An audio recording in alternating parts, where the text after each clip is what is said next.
Hi, happy Friday, everybody. My name is Rosalind Eves. I write young adult historical fantasy, and I'm thrilled to be here with you as part of WordNerds for Inspiration Corner.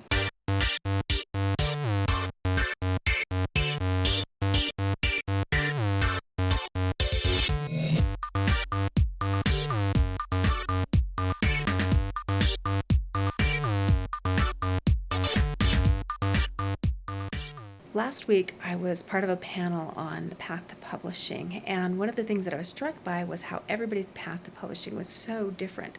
None of us on the panel published our first book. We all had sort of a circuitous path to publication. For me, I started as a kid who wanted to write books. I wanted to write a book when I was 11. Obviously, I'm quite a bit older than that, so it's taken me a little bit of time to get to where I wanted to be.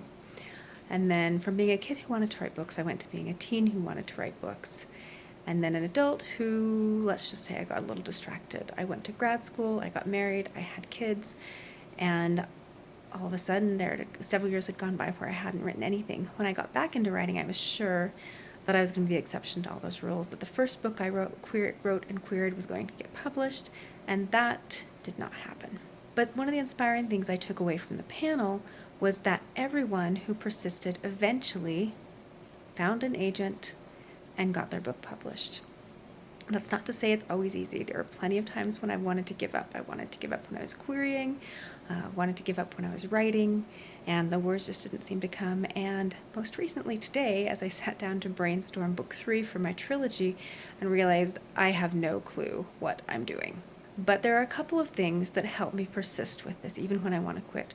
One of those is that I have a fantastic critique group. We've been meeting for almost 4 years now, and these people have become not only my go-to readers, but some of my best friends. And when writing it's hard, they're the ones that remind me why I do this. There are a few things that I love more than getting their comments on my pages and seeing the smiley faces or the heart emojis and realizing that even though the writing isn't perfect yet, it's doing what it needs to do. It's touching somebody other than me as the writer. Another thing that helps me is the writing community. I'm here because I met E. Latimer through Pitch Wars, and these writing communities have both given me a community and a knowledge base that I would not have had on my own, but it also gives me somebody besides myself to cheer for.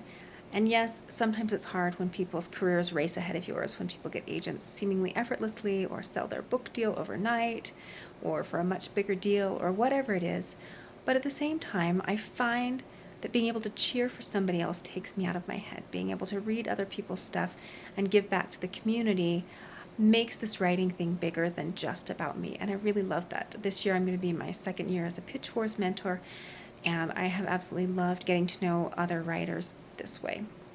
And the last thing that helps me when I want to quit is just the writing itself. There are a few things I love more than when the words on the page are flowing and when things click and when I learn something about my book and my characters that I didn't know before. And of course, my very favorite thing about the writing is when everything comes together, and just a couple days ago, I got this for the first time. This is my beautiful new book. It's going to be a real book someday, and hard as it is to believe, the day is almost here. Anyway, my final words to you are just stick with it, even when you think it doesn't seem possible, even when you want to quit, because the rewards for persisting are much greater than the rewards for quitting.